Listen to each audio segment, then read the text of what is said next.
Anthony. Thank you very much. And thanks, Anthony, for the talk. It was really interesting. Myself and Anthony overlap a little bit, but honestly, this is such a dense subject.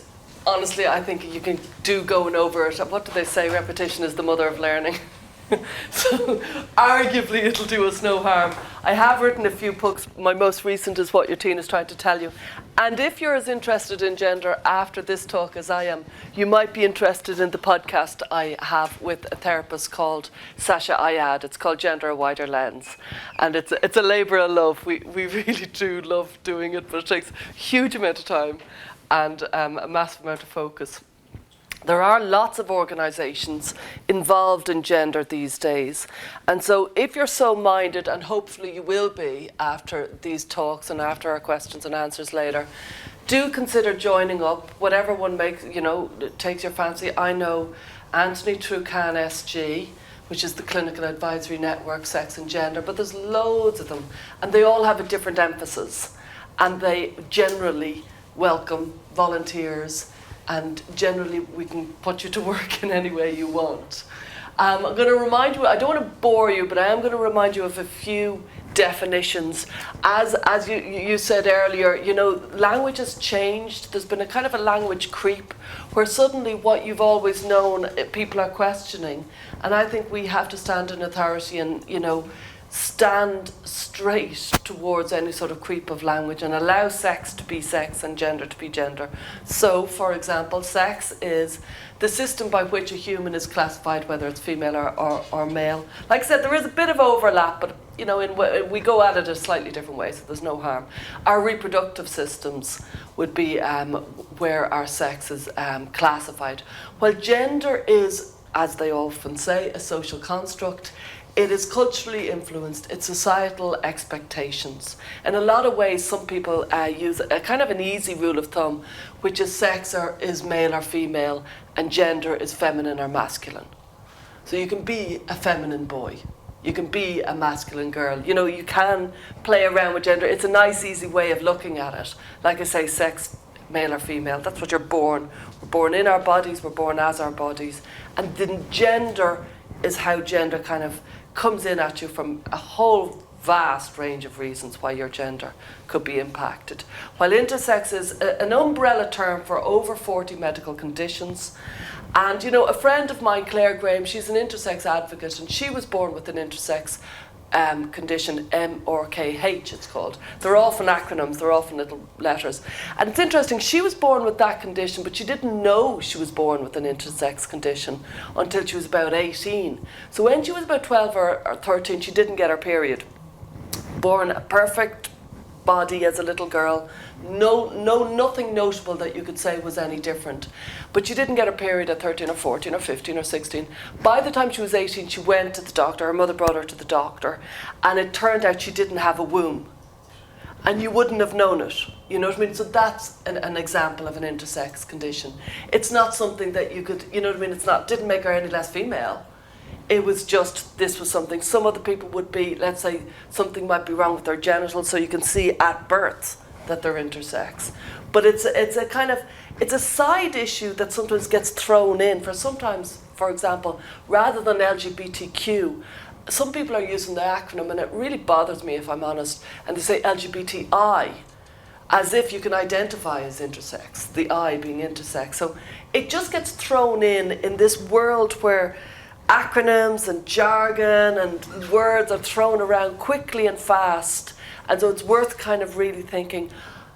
I advise everybody, learn your jargon so you can make your point without getting rattled by language, because it's easy to get rattled by language when somebody throws something at you and you're thinking, I'm not sure.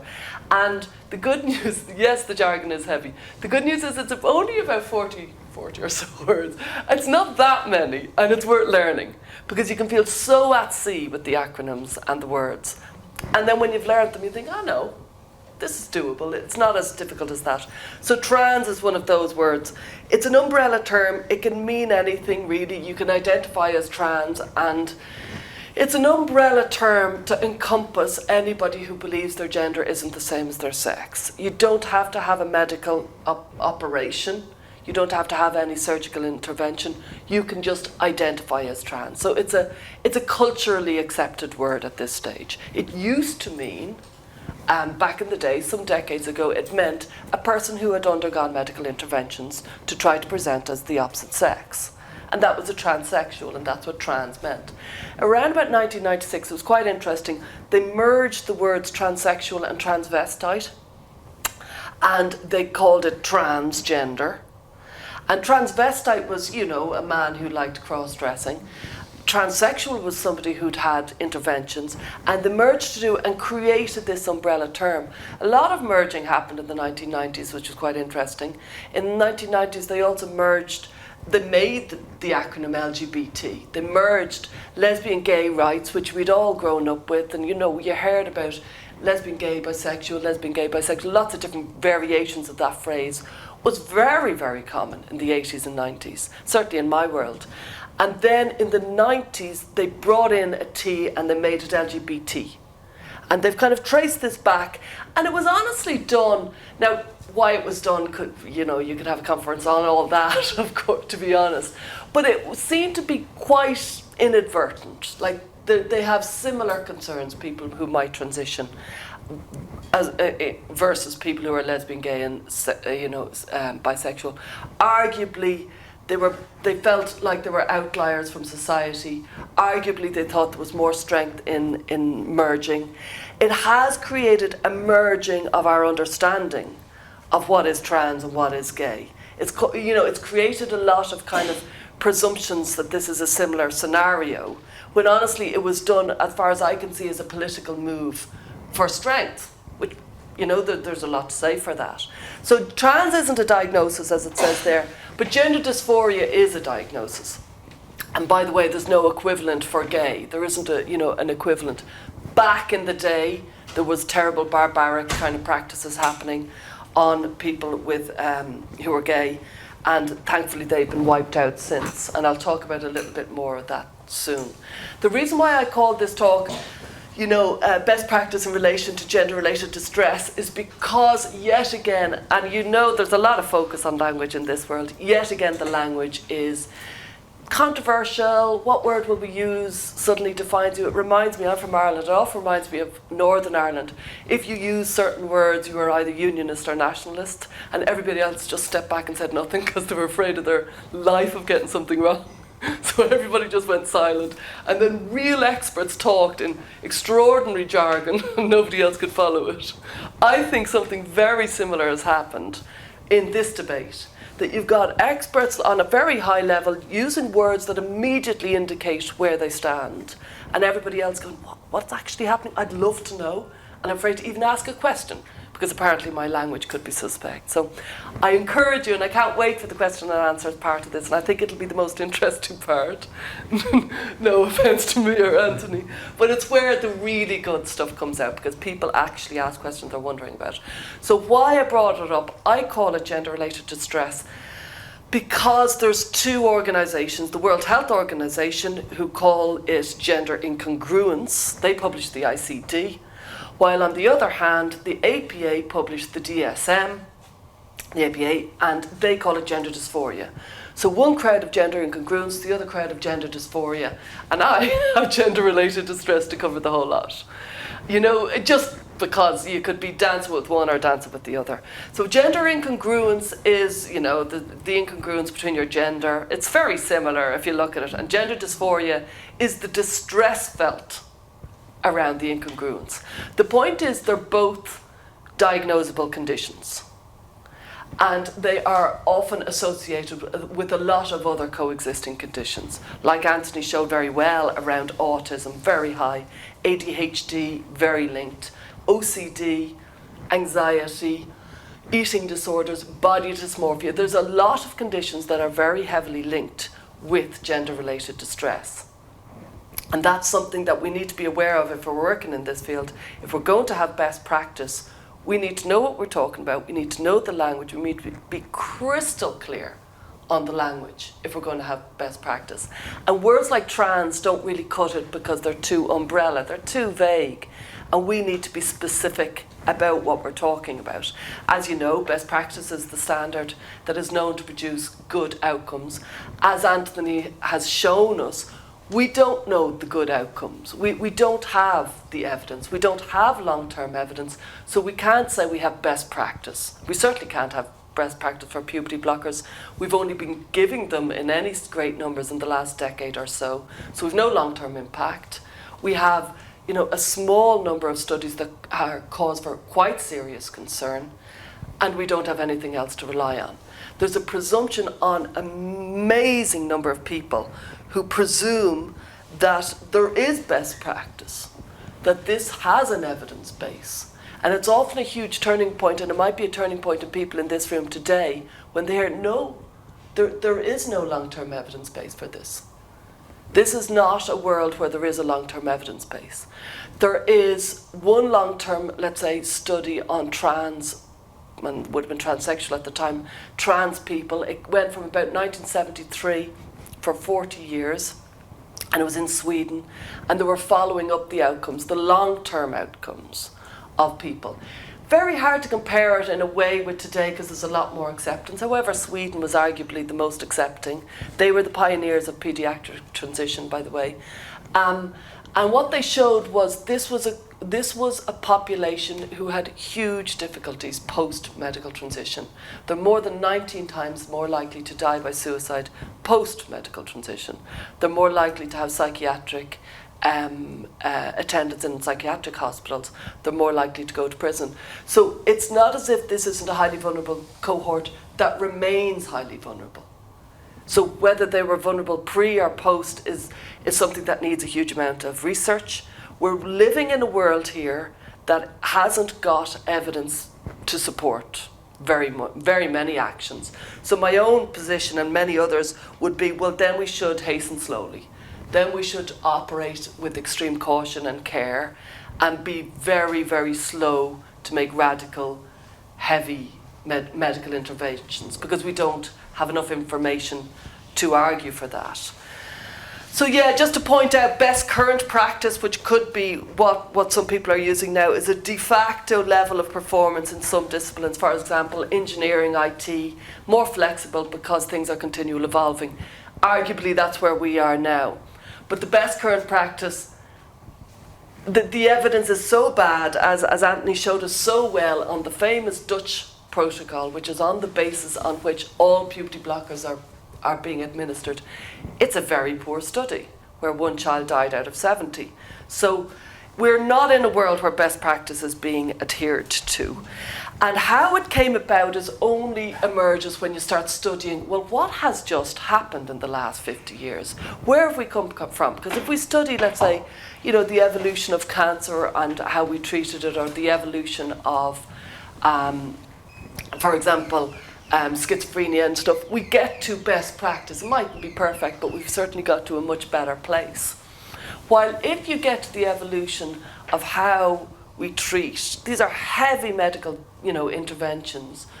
We're not in a place where the numbers were ever big.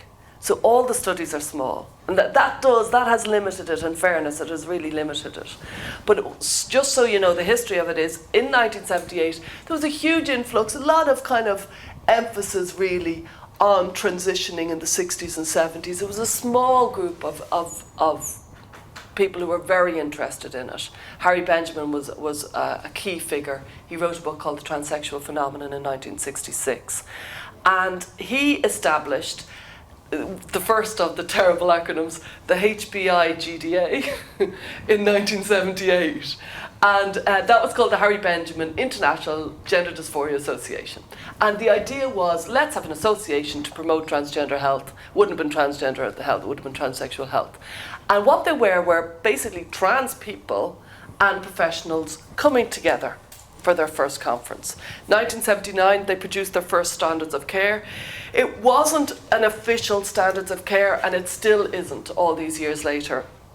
It's a document that they've identified. They call it a standards of care, but it offers non-binding protocols and recommendations. So it's a document that was created where they kind of, almost a wish list of what should be done in this world. It remained very much an outlier fringe world for many years. This is 1978, 79, they produced the first one. And then finally it became more prominent as the years went by for a range of reasons, and we could do a whole talk on that. But for a range of reasons it became more prominent.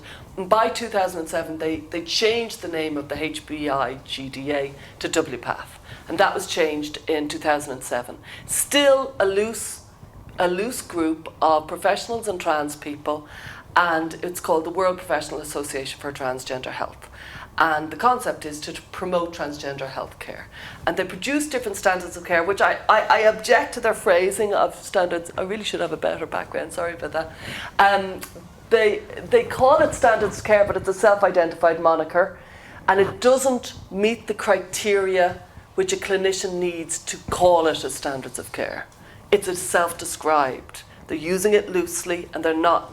I could call something a standards of care today. Doesn't mean it is, but you can call it. You know what I mean? So that's what they produced for the last. They've produced 8 versions, and the last one was last September. And when they published it, frankly, there was a huge amount of controversy, and it underlined and highlighted the fact that WPATH has really become a trans activist-led organisation. And so you might be thinking, what just happened? And I would say, well, WPATH got an awful lot of power and has been led by activists for the last 20 years. In short, that's what's happened. And the power has grown because people presume they're the world authority on transgender healthcare. Nobody else was seeking that title. Nobody else was challenging it. And so they became, the world authority for want of anybody else. Nobody else wanted it. There was no other organisations that sought it. And so, as Anthony said earlier, there's been a rising kind of scepticism around this, around the affirmative-only model that WPATH produce. So WPATH offer, and I'll get into the affirmative model in a few minutes, but WPATH basically say, if somebody identifies as trans, then it's the professional's job to facilitate everything they need, whether it's social transition at 4 years old, or medical transition at 14, or whatever else. And the key point about affirmation is that it's child-led. It's not child-centred, it's child-led. It's led, and you could argue it's client-led. So it's very much a consumer model of understanding healthcare. That when the client, who could be 4 years old, who could be 14, who could be 84, when they come in, and they have been all those ages, so I'm not exaggerating, depends on the region, but they have been all those ages. When they come in, the client is king. And what they want, they should get. And our job, whether you're a psychotherapist like myself, or a GP, or a surgeon, your job is to affirm and facilitate what they need. That is the affirmative model. Now, people like myself say, well, you might affirm, as in you might say, I can see you really need that, but you also bring your other skills and experience to bear on the person in front of you. And sometimes people want something that will do them damage. And we have an ethical responsibility around that. And best practice certainly should bring this into consideration. So WPATH, when they released, in 2011 they released the 7th version of the Standards of Care, and frankly they demoted clinicians and mental health clinicians as well. They demoted us as people who could help to people who needed to facilitate. We needed to facilitate a medical transition. That was our job. Somebody comes in, what they want is what they get, and we need to facilitate it. This is very exceptional and doesn't happen in any other area of healthcare. And this would, I would argue, would be a real distinct departure of WPATH seeking to be a medical, serious professional organisation and moving to being an ideological activist-led association.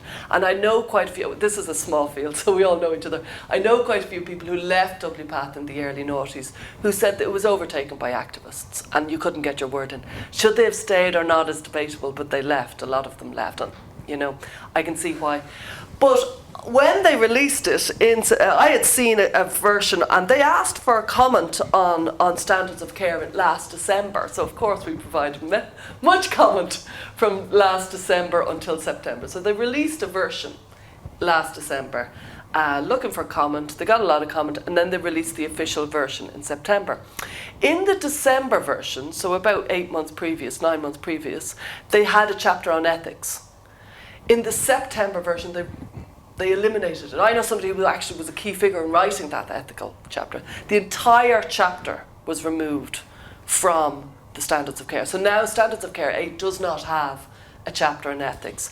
They also, it was very bizarre, and I'm sure there's a story, well, evidently there is, when they released the Standards of Care in September, within 48 hours, they pulled it down, they changed it, and they re-released it. Now, I've tried to get like things signed off by 10 people, and it's like herding cats. Well, they apparently got 129 people to sign off this new change because it's signed by over 120 people, and they re-released it 48 hours later.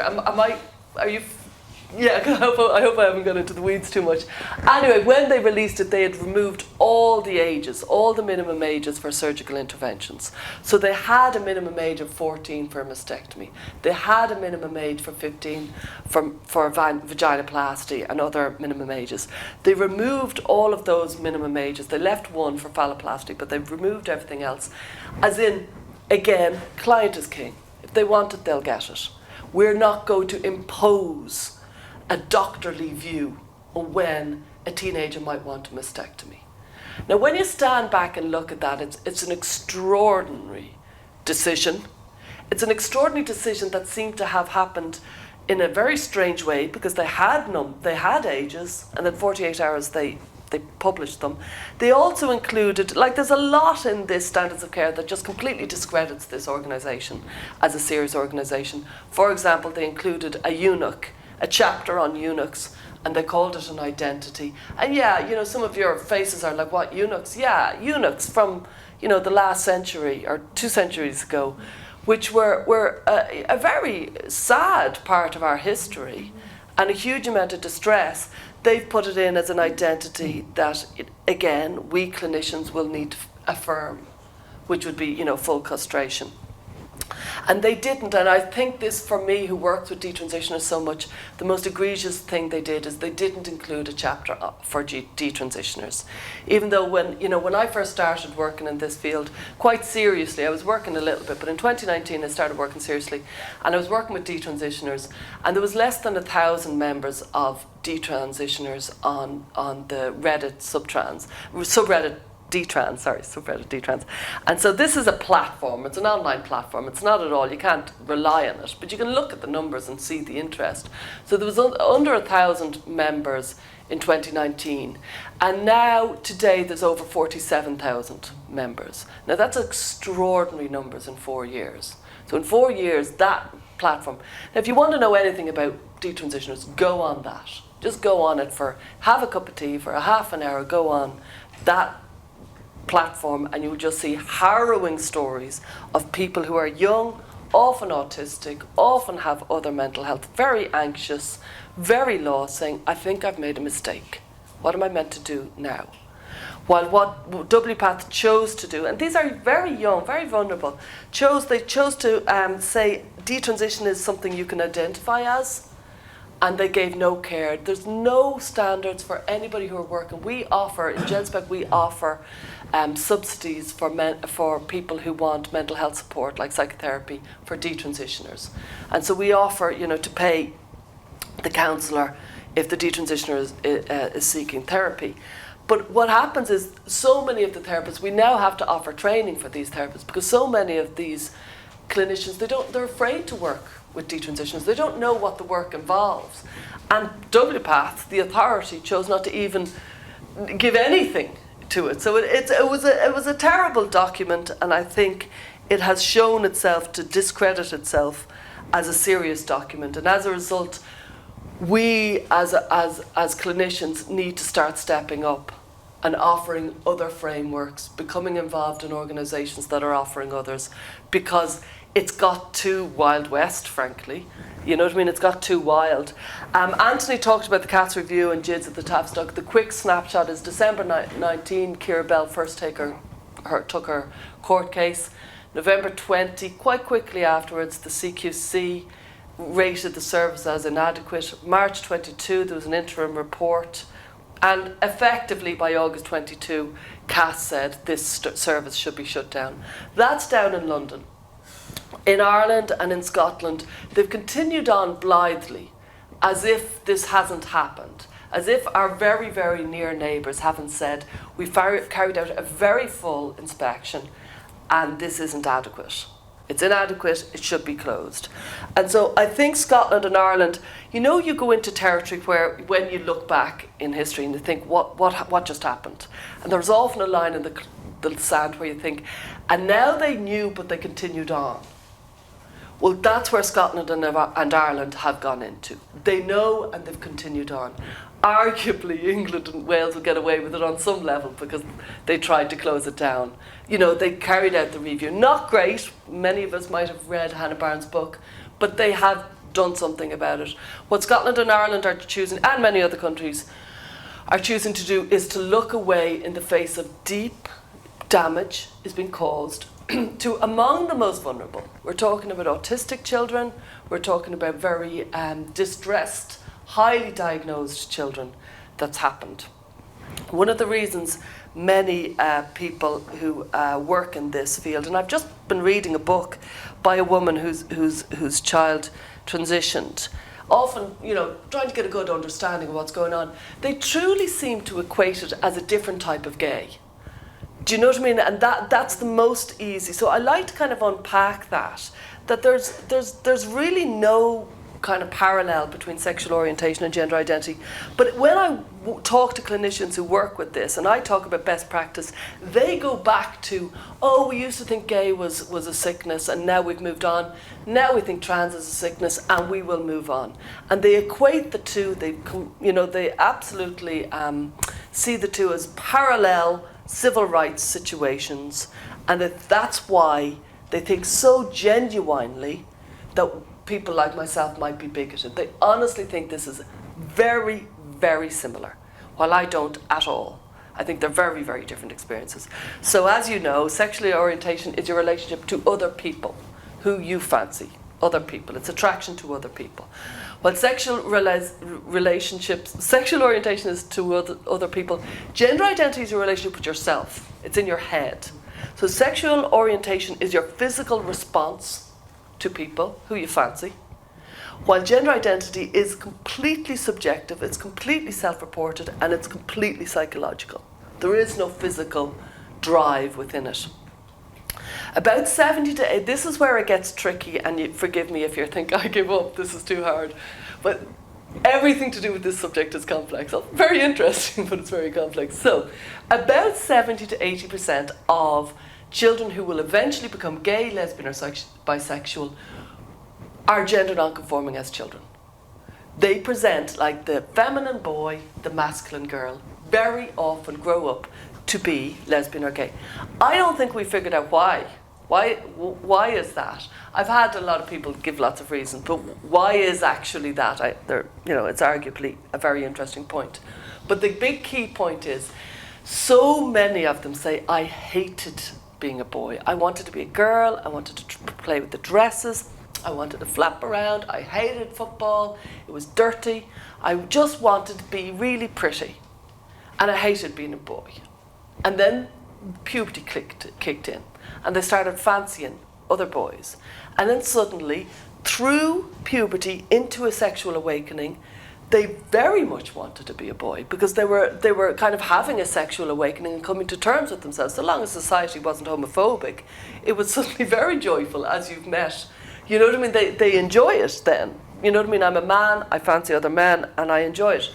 So imposing and stopping the sexual awakening of these particular children is more than just stopping their puberty. It's actually stopping the very thing that will bring them to a comfort around their own body. It's stopping the most important process for them to coming to terms with themselves. So it's incredibly homophobic, arguably. And so the DSM says it's different. But the understanding, in my experience, of clinicians is they conflate it. They see it as two very parallel situations. And that's why I bothered to put this slide up.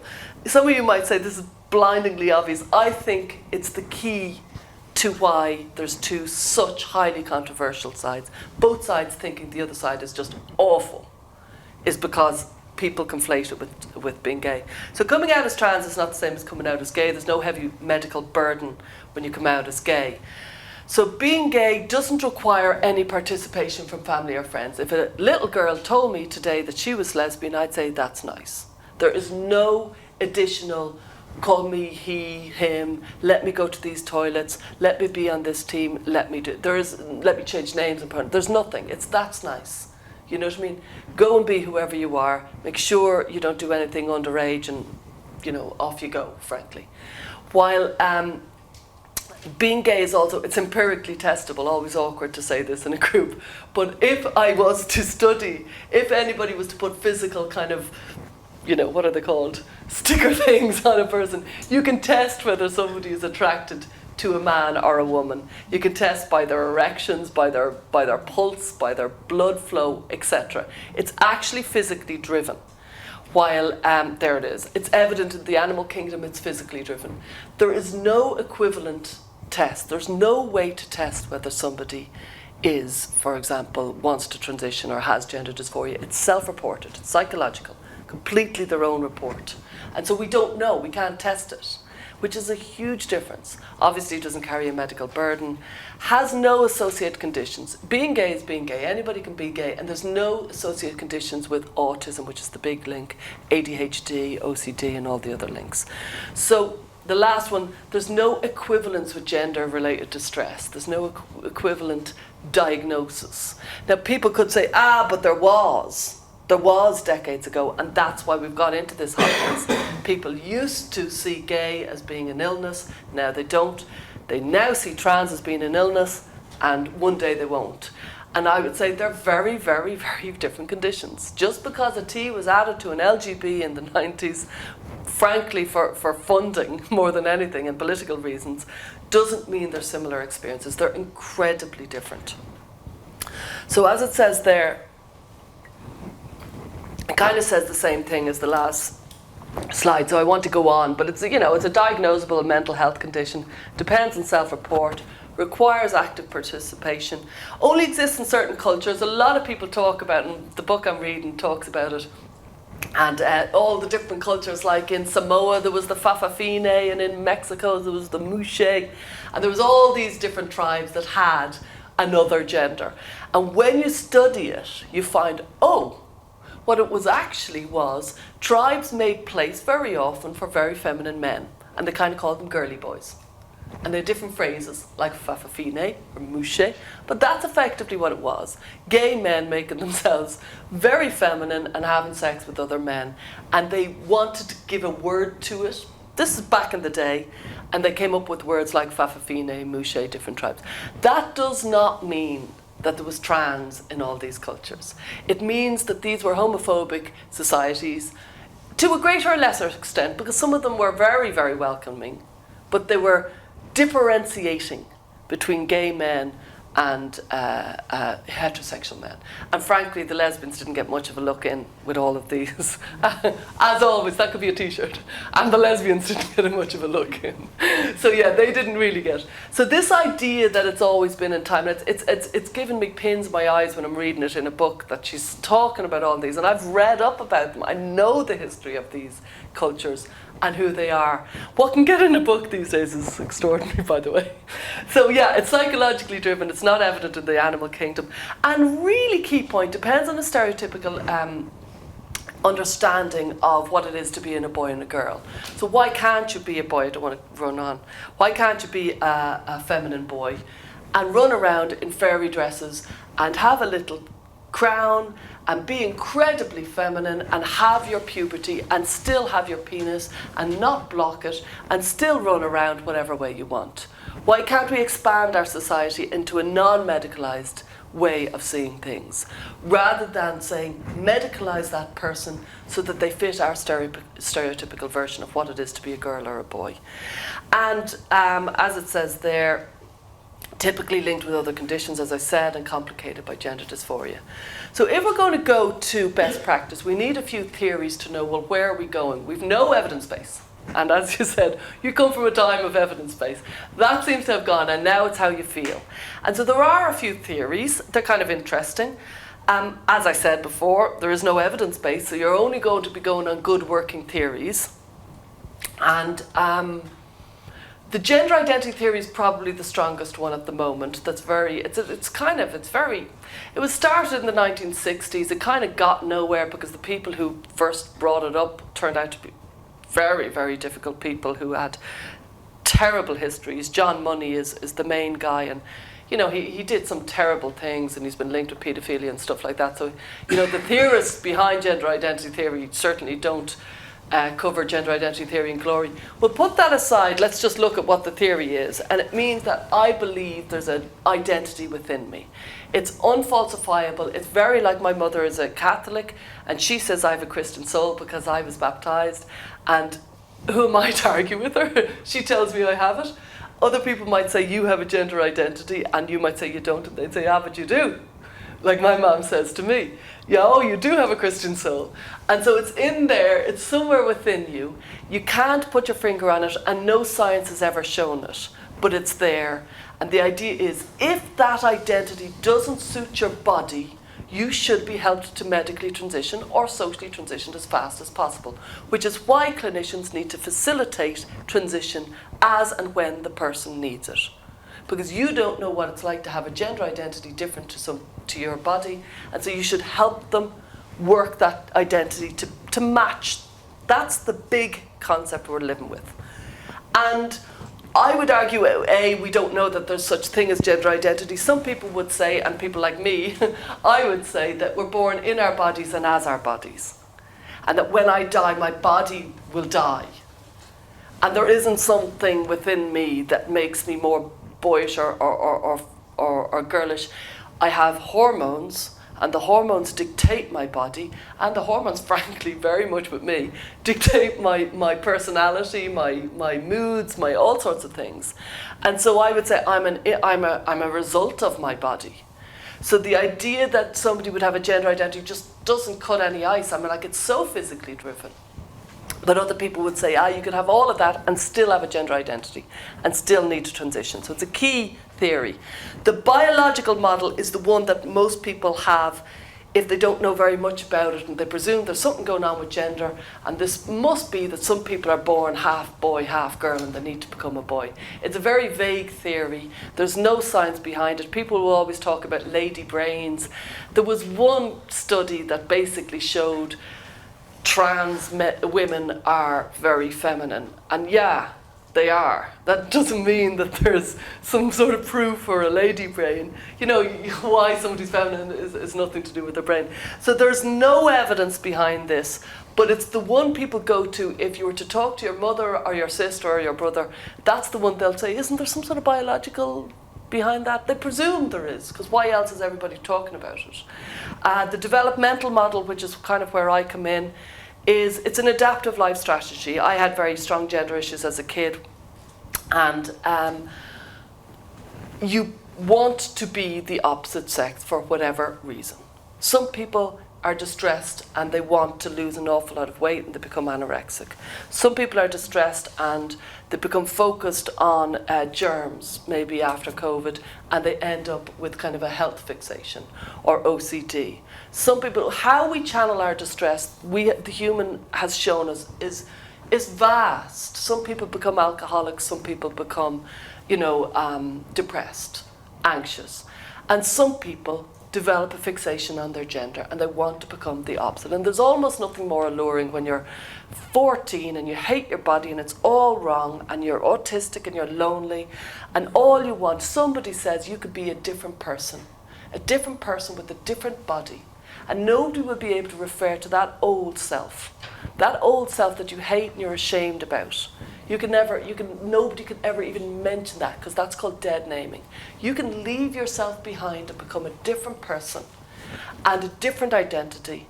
And actually you might even be like one of those YouTube influencers that you love so much.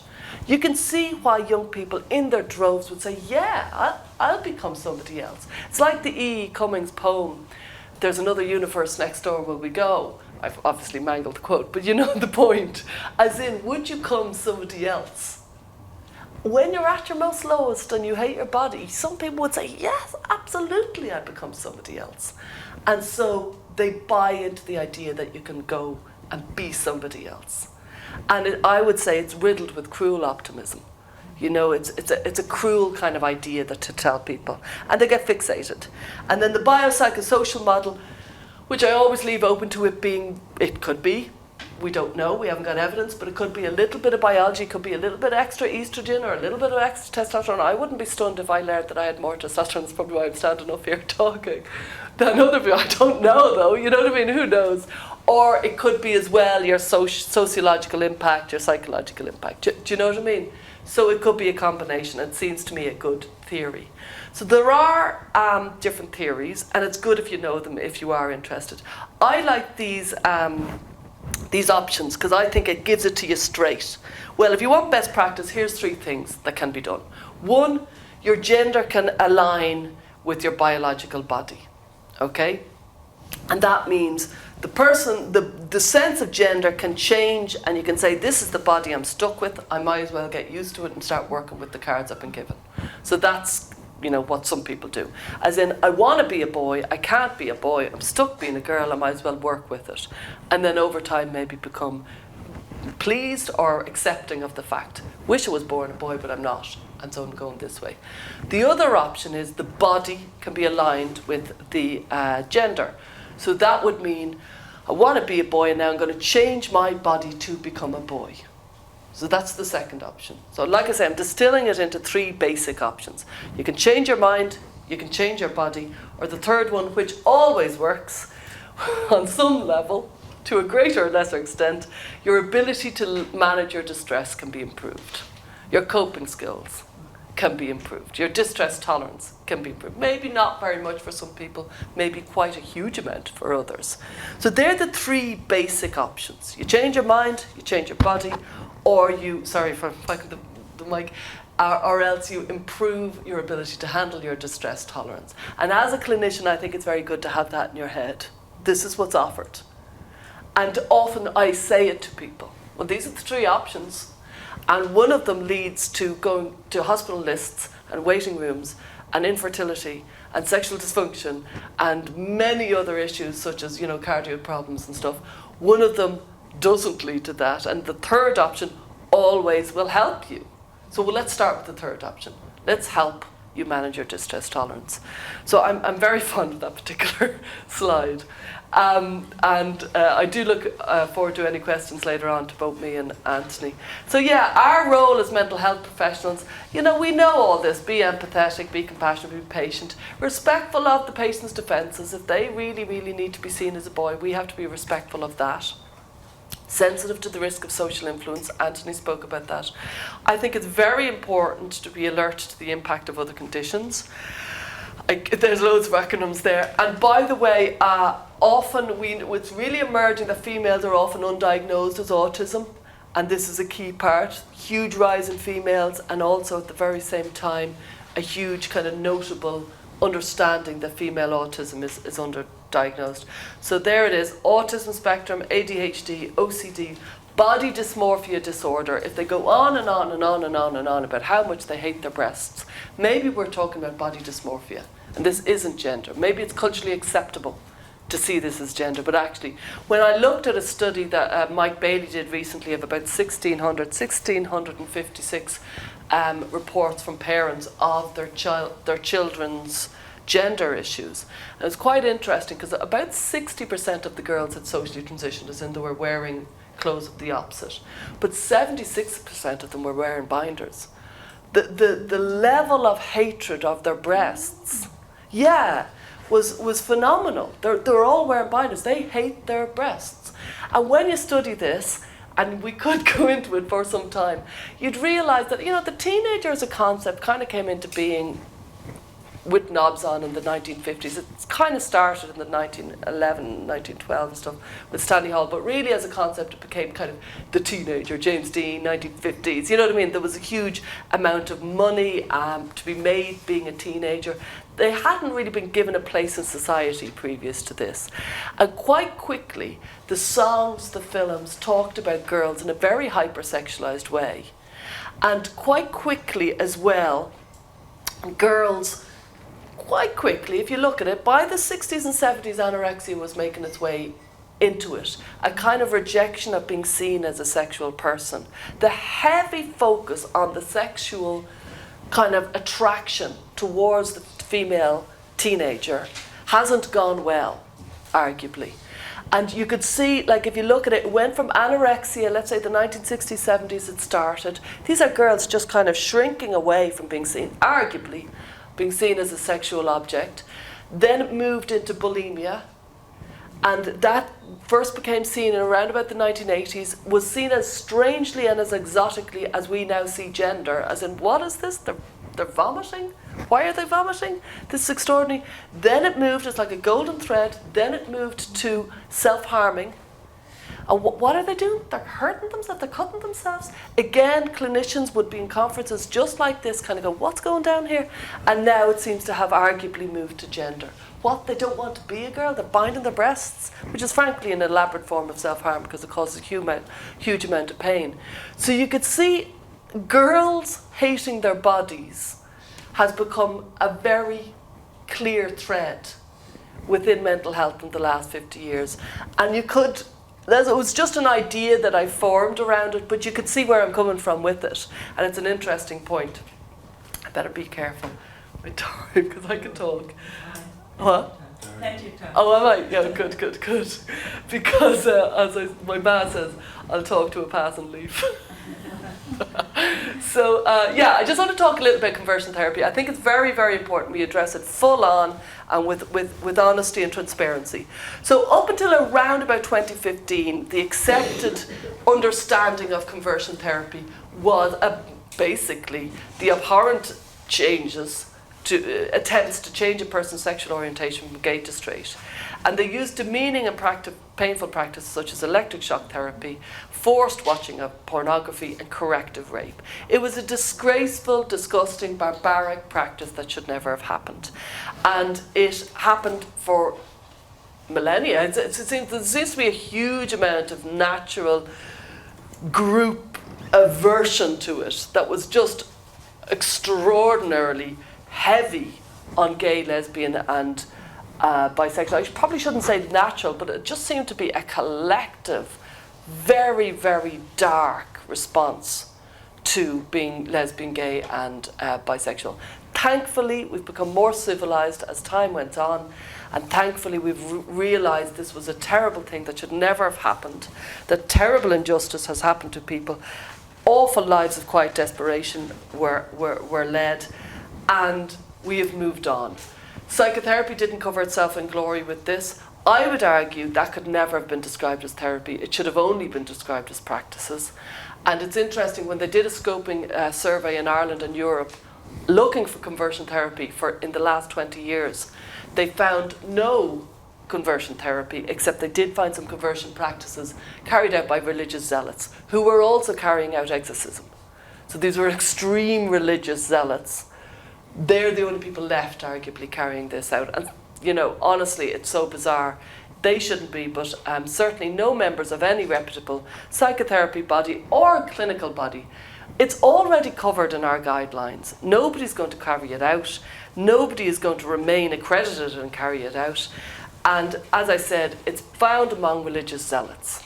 And so calling it a therapy, frankly, is part of this language creep. Because there isn't therapists who are saying, now, how are you? And let me light my scented candle and sit down in the comfy room and trying to carry out ECT and things. So they did that scoping document and they couldn't find any evidence of conversion therapy, except they found a little bit.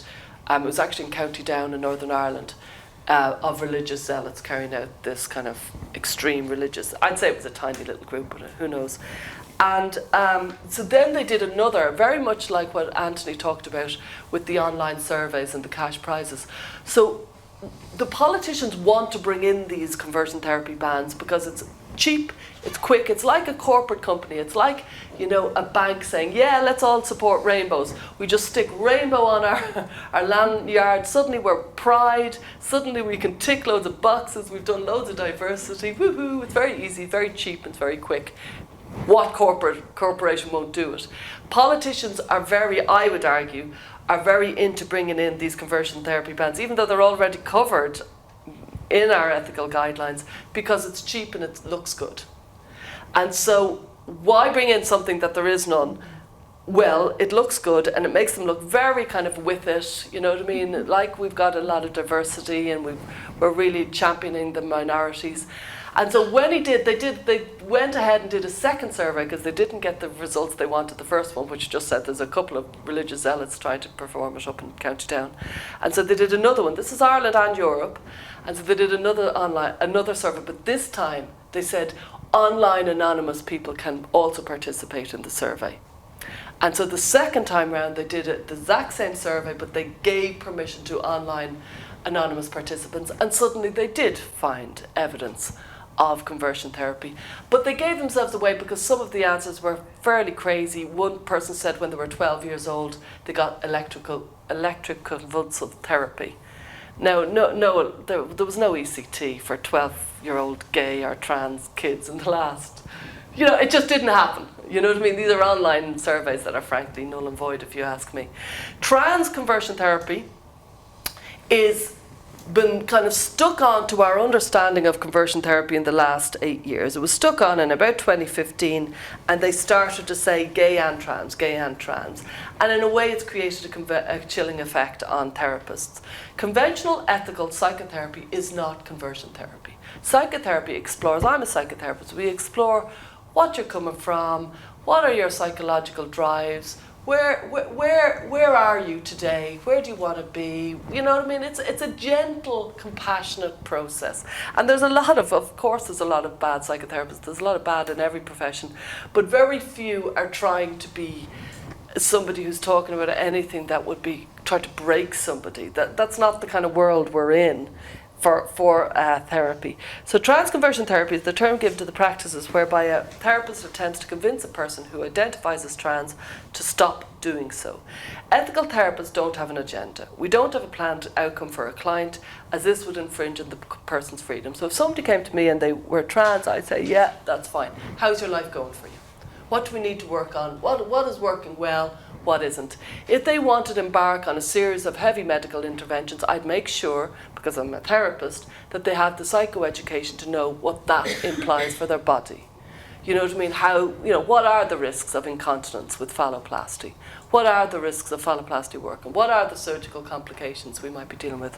That's not in any way contravening anything around ethical therapy. It's explaining what will work and what won't, and what are the things we need to worry about.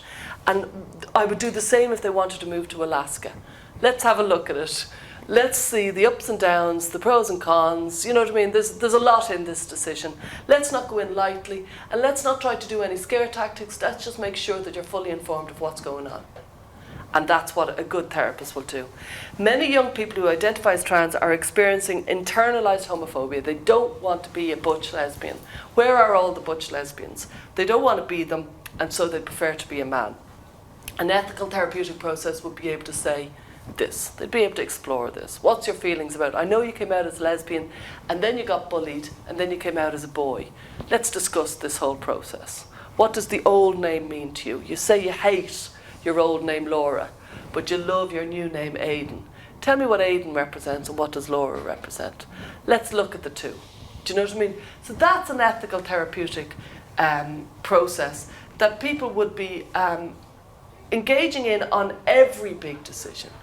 It's not something that, you know, this isn't, there's nothing exceptional about this. But an awful lot of therapists, sadly, are afraid to work in this world even though the waiting lists are phenomenal, even though there's people crying out for help in this world. They really are. And if there's one thing that's really been badly applied, is so many young, vulnerable people are waiting around to be seen by a gender specialist. It'll take them 3 years. They can't get at it. They think they have this kind of condition that nobody else can help with. They're waiting, and the gender clinics are frankly buying into this concept that the only people they can see is a gender specialist, and so they're waiting around in deep distress for 3 years, rather than just seeing the psychotherapist up the road who says, let's help with your distress tolerance. Do you know what I mean? So there is terrible sadness and pain happening here, but it's not necessarily how people think it is. So to give a deeper understanding of gender-related stress is to remind us that 80%, as Anthony said, around about, it's something like 73% to 96%, rough number, 80% who attended specialist clinics became comfortable in their own body. So the vast majority became comfortable in their own body. And to attend a gender clinic in decades gone by means you had very extreme gender distress, or more likely, you might have had a mother and father who did not like girly boy and thought, let's get him to a clinic and sort it out. Do you know what I mean? So don't forget, who were we looking at? But most of them ended up becoming gay, as it says there, became gay or bisexual or lesbian. The second point, social transition is not a neutral act, it's an act of intervention that strongly correlates with persistence. So this idea that you can change your names and pronouns, we've never done it in history. We've never changed pronouns to many people. It's never really been done.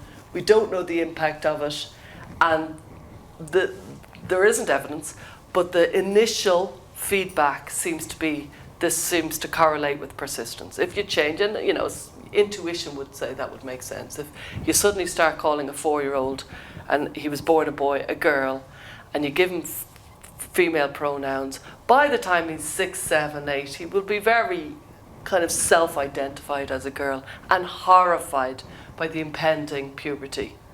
So it does make an awful lot of common sense, really. We need to consider internalized homophobia, and the comorbidities, like I said, are an issue. Before I finish, I want to talk a little bit about stereotypes, because there is a bit of a backlash, so I encourage you to join up the organisations that are trying to say, let toys be toys, let girls be girls, let boys be boys, and stop this idea that boys have to be adventurous and the hero, and girls have to be little pretty princesses. Because it seems to me, in about the 1990s, it was quite interesting, it was a consumer-led decision, and they started making everything, I think it was consumer, as far as I can study it seems to be. They started making everything pink and blue. And suddenly there was a pink birthday cake and a blue one. There was pink baby grows and blue ones. There was pink and blue, making a lot more money than if it was lemon or green or white, which it was previous to this. And at the time, all columnists like India Knight were saying, what's going to happen? There's an issue with this. And everybody just shrugged their shoulders, because now no numbers here, but a large percentage of children didn't care. Pink, blue, give me the cake. You know what I mean? What the hell do I care? A small section hated it. Another smaller section just absolutely fried in the face of it. But they were small numbers, and they were allowed their blue, sure, let them off, if you follow me. But this happened in the 90s, and it was quite extreme, and it was done for money as far as I can see. And it was a consumer-led thing.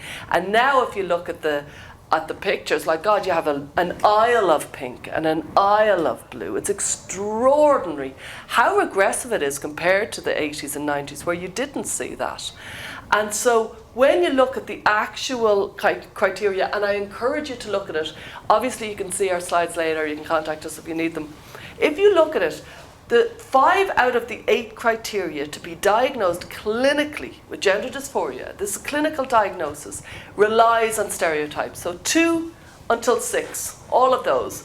Preference for wearing clothes, this is like something out of the 50s. Preference for wearing clothes of the opposite gender.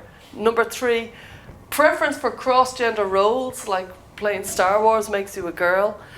Preference for toys, games, or activities stereotypically used by the other gender. Preference for playmates of the other gender, and a rejection of toys and games of your own gender. It's a very regressive list that I'm astonished is maintained Because when you look at it, you think, wow. And don't forget, you only need 6 of these for 6 months to be clinically diagnosed with gender dysphoria. So when people say to me, they've got a clinical diagnosis, I'm like, well, have you looked at this list? And so it has become a very pink-blue world. The boys are strong and adventurous and heroes, and the girls are pretty little fairies. And we know this, and it makes some of us feel it's quite distasteful. We live with it, but yet the pushback has come back in a way that we didn't really expect. We didn't really know what was going to be the pushback of this pink and blue. It's very interesting.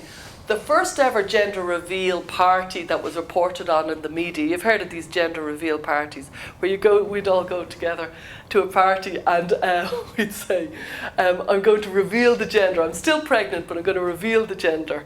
And then out of the pink, a pink balloon or a blue balloon springs. And Time magazine gave attention to this in 2008, and it was considered the first ever gender reveal party that was, documented in the media. That kid, the balloon came out as pink. She was a girl. That kid has now come out as non-binary. And so to me that's kind of interesting. You stick pink and blue down their throats and they can push back and say, nah, I get away from me. I don't like it, I don't want it, and you've over-pushed it. And I was one of those kids. I'm in these pictures. And I was a very gender-distressed kid. I'm in the white T-shirt in the middle of the picture. You probably can't see me because I look like a boy in blue jeans. And I was for many, can anybody see it? It's a little boy there in the middle of the picture. And yeah, I was a very gender-distressed kid for many, many years. I lived in a world where you certainly didn't shuttle anybody off to psychiatrists and nobody brought me anywhere. I was just considered an odd kid. And ultimately, puberty and then the subsequent sexual awakening brought me very much around to being a woman. And now I'm very, very glad I'm a woman. And I became what's it called? A mother. And I'm really glad I became a mother. It's the thing I'm most identified most strongly with. So they're all the same. This is the kind of adolescent criteria. I don't think I'll get too much more into anymore. I think we should go on to our Q&A in a minute. But I do want to say, again, here's the criteria. I'm going to finish off with just a couple of slides just to kind of ram the point home. The criteria are quite weak, arguably. You need 2 of the 6 criteria to be an adult or adolescent gender dysphoria. 2 out of 6 criteria and needs to last 6 months. I had this criteria and I had it for many, many, many years. And it's basically you want to be the opposite gender. It's 8 different ways to say you want to be the opposite gender. And it seems to me that we need a relook, we need to rethink about it. Gender's blown up, nobody saw it blow up, nobody saw anorexia coming, nobody saw bulimia coming, nobody saw self-harming coming. New conditions arrive. And they were always there in the literature. If you look back in Freud, they were there, but they were tiny. Now this condition has blown up and it's time for everybody to get involved. And I know it's very, very distressing, but as Anthony showed, historically there was 2 cohorts, young children and middle-aged males. And now suddenly, out of nowhere, there's massive increases among female adolescents. There's something going wrong with the female adolescent experience that they hate themselves. They hate their bodies. 76% of them with the gender distress are binding. And that is deforming their breasts. They are deforming their breasts with binding. It's a very painful process. You're basically putting a bandage on your chest and it's very sore and you can't breathe properly. And so now there is literally they're getting exemptions from PE because they can't run properly. It's like something out of a different century. It's extremely painful and they end up with deformed breasts and no wonder they want mastectomies after that. So it's a really, really sad chapter in our history that I do think we need to confront the fact that young people are in their droves trying to leave their body behind. And we as a society need to think about the medicalised approach to a gender identity and think, do we need to have a medicalised approach or are there other ways? So classically, in childhood, gender dysphoria, it was like me. Age 3 to 6 years old, it's generally an environmental response to, I can climb a tree, I can do this, get out of my way, I don't want to be with the girls. Do you know what I mean? It's kind of some sort of stop boxing me in. Generally with the child, the whole town knows about it because they're so young, they're like, I'm a boy, and they're in your face. You know what I mean? So they're very, very expressive, they don't care, no intervention is necessary, and they're often gay. They often end up becoming gay. In adolescence, it's completely different. It's the new cohort. We've never seen them before in the medical literature. They're generally around puberty or after. They have other diagnoses to contend with. They often hate being gay or lesbian. They're secretive, and they've spent masses of time online building, curating this perfect new identity that one day they will be. They're a sad, lonely, distressed, highly cerebral, very creative, often extremely intelligent group of people that need best practice. And people who work in this field need to now kind of roll up their sleeves and think they are being very badly treated by a non-existent evidence base and activists that are kind of shaping the medical field. And people will think back, what did I do when this was kind of kicking off?